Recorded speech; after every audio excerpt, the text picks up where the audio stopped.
کچھ لوگوں کو اللہ قیامت میں بغیر حساب کتاب جنت میں داخل کرے گا. فرشتے پوچھیں گے پل صراط سے ہوا ہے؟ وہ کہیں گے دیکھی نہیں. میزان عمل تلوائے؟ وہ کہیں گے دیکھا ہی نہیں. کیسے آ گئے؟ تو کہیں گے خدا کے فضل سے آ گئے. فرشتے پوچھیں گے تمہارا عمل کیا تھا؟ وہ کہیں گے کچھ بھی نہیں. عام لوگوں کی طرح نماز پڑھتے تھے، روزہ رکھتے تھے، حج فرض ہوا تو کیا، زکوٰۃ اگر ہمارے اوپر لاگو ہوئی تو دی، عام روٹین کے معاملات. تو فرمایا اتنی بڑی فضیلت کے بغیر حساب کتاب جنت، کوئی تو وجہ ہوگی.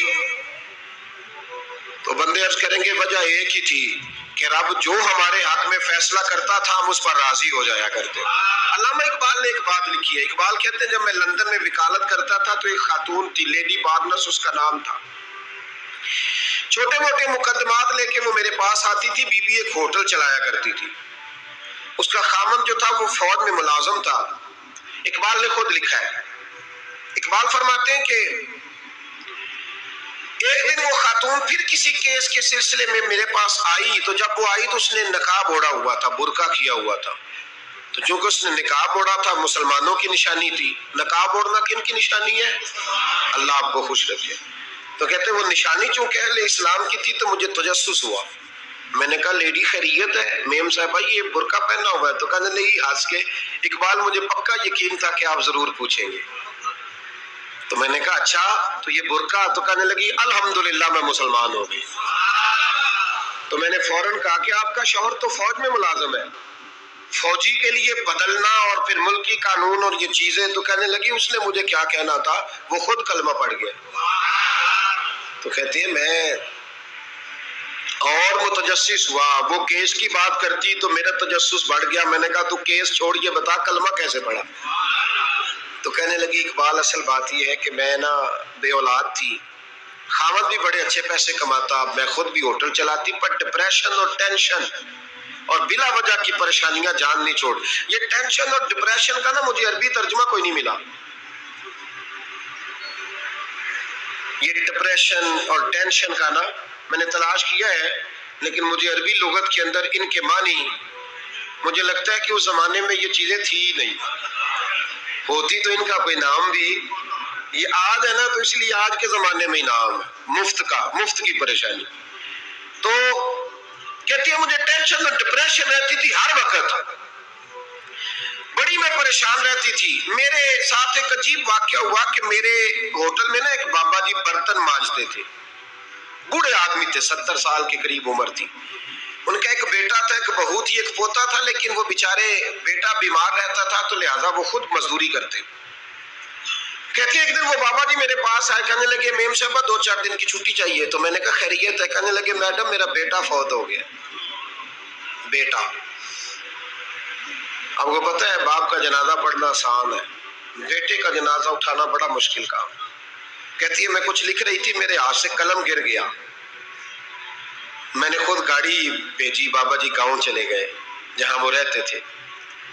کہتی 2-3 دن کے بعد میں اور میرا شوہر گئے تو رستے میں ہم باتیں کر رہے تھے کہ کیا تعزیت کریں گے. ایک ہی بیٹا تھا، کوئی رشتہ دار بھی نہیں، تو اس کی تو کائنات اجڑ گئی، کن لفظوں سے اسے تعزیت کیا کہیں گے.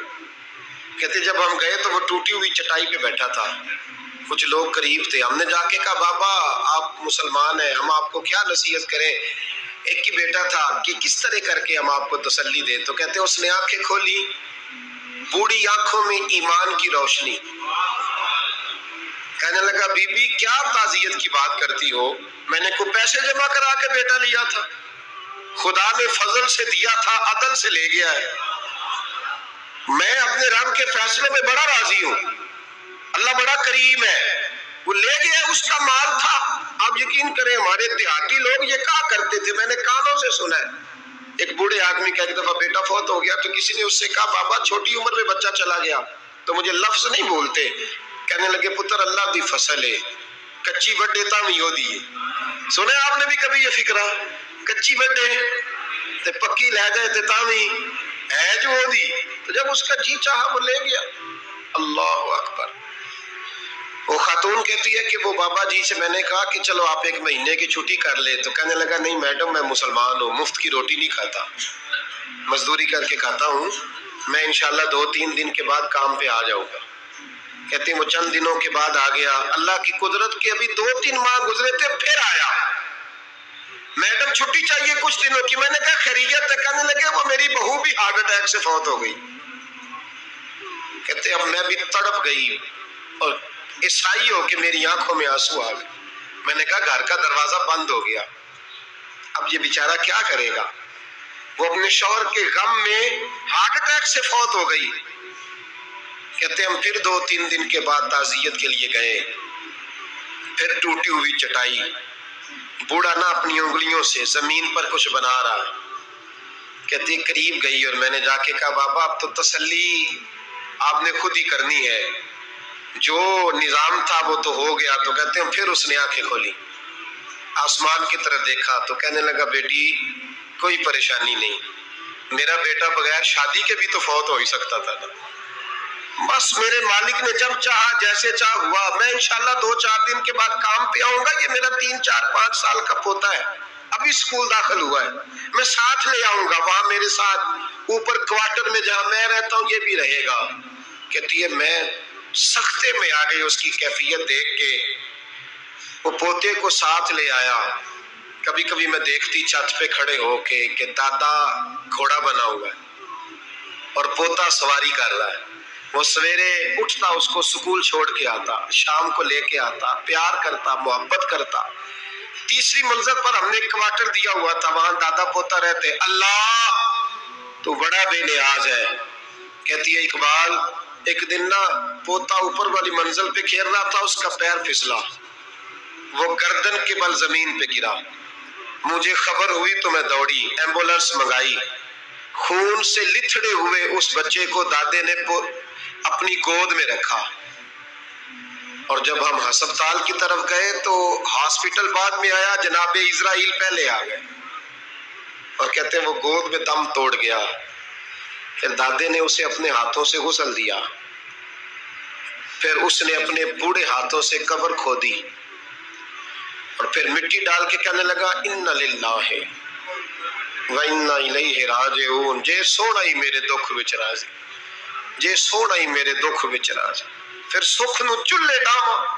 کہتے ہیں وہ مٹی ڈالی اس نے، اور جب وہ واپس پلٹا تو میں بازو سے تھام کے ہوٹل قریب لائی، اور میں نے اس کے قریب کہا کہ بابا تو ٹوٹ گیا ہے، تو بکھر گیا ہے، مجھے محسوس ہوتا ہے کہ اب نہ تیری راتیں اور تیری صبحیں اور تیری شامیں غموں میں گزریں گی۔ تو کہتے ہیں یوں اس نے ہاتھ رکھے اور یوں آنسو چھٹک دیے، کہنے لگا میڈم کیوں میرے اندر کوئی عقیدہ نہیں، میں کوئی لوارث ہوں، میرا کوئی رب نہیں، میں کیوں پریشان رہوں گا، میں تو پکا ہوا پھل ہوں، تھوڑے دن گزرے گے قبر میں جاؤں گا، اور جب جنت میں جاؤں گا تو اللہ میری بیٹے سے بھی ملاقات کرائے گا، میرے پوتے سے بھی ملاقات کرائے گا، میرا رب ساری ملاقاتیں کرا دے گا، میں اپنے اللہ کی رضا میں بڑا راضی ہوں۔ وہ خاتون کہتی ہے میرا اور میرے شوہر کا کلیجہ پھٹنے لگا، میں نے کہا بابا یہ جذبہ کہاں سے ملتا ہے، یہ سکون کہاں سے آتا ہے، یہ کیفیت کیسے ملتی ہے؟ مجھے کہنے لگا تو نے لینی ہے؟ میں نے کہا، تو کہنے لگا تو بھی گنبد خضرا والے نبی کا کلمہ پڑھ جا، تو بھی رسول اللہ کا کلمہ پڑھ جا،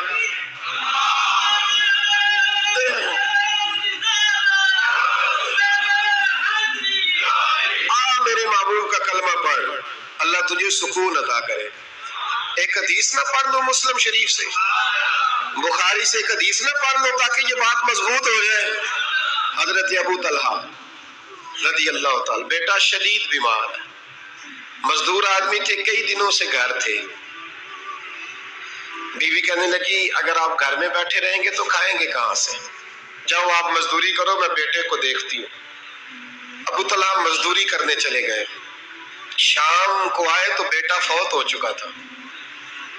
عورتیں بے حوصلہ ہوتی ہے نا اکثر، پر بیوی نے سفید کپڑا ڈال کے کمرے میں رکھ دیا، بیٹا، ماں اور بیٹا، وہ ناپ تک ہے رشتہ، بیٹے میں سفید چادر ڈال کے کمرے میں رکھ دیا۔ حضرت ابو طلحہ انصاری آئے، بیٹے کا کیا حال ہے؟ کہنے لگی اللہ کی رحمت میں ہے۔ اللہ کی، کیسا جملہ ہے، اللہ کی رحمت میں ہے۔ خامد نے کھانا کھایا، بیوی سے ملنے کو دل کیا تو ملاقات، فارغ ہو کے بیٹھے، تو خاتون اٹھ کے نا خاوند کے قریب گئی، اس کا ہاتھ تھاما، کہنے لگی نبی کریم علیہ السلام کے صحابی ہو، ایک مسئلہ دریافت کرنا تھا، بتاؤ گے؟ کہ پوچھو۔ کہنے لگی اگر کوئی آپ کے پاس امانت رکھوائے اور پھر اپنی امانت واپس مانگے تو کیا کرو گے؟ حضرت ابو طلحہ کہنے لگے پوچھنے والی کیا بات ہے، جس کی امانت ہے واپس کر دیں گے۔ اب زوجہ روئی، اب صبر والی بی بی روئی، اب ماں روئی، آنسو ٹپکے، آنچل سے پوچھ کے کہنے لگی ابو طلحہ وہ بیٹا بھی اللہ کی امانت تھا اور رب اپنی امانت لے گیا ہے، اٹھو غسل کفن کا بندوبست کرو۔